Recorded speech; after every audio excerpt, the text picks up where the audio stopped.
निश्चित भाव आम से जितबू ताके बर्तमान बीजेपी बीजेडी बाड़िया बाड़ी होते क्या टिकेट देवे से सब बेले से जितती भक्तचरण दासंकर अभिभक्त कलाहांडी दबदबा रही सी 50 ये 15 65,000 वोट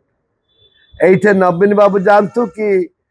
मुख्यमंत्री तो जाकर 2 थर जाकर आसिले आहरी 10 थर जातु गला कैंडिडेट जे आमर जे वर्तमान कैंडिडेट से इंडिपेंडेंट छिड़ा होते